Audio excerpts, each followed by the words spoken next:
দেওয়ানগঞ্জ থেকে ছেড়ে আসা কমিউটার ট্রেনটি এখন গেট পার অতিক্রম করে স্টেশনের দিকে এগিয়ে চলেছে। আপনারা দেখছেন যে ধীর গতিতে ট্রেনটি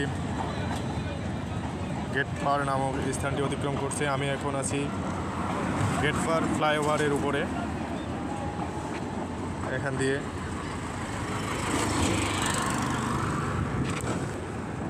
এপাশ থেকে দেখছেন এই সামনে স্টেশন।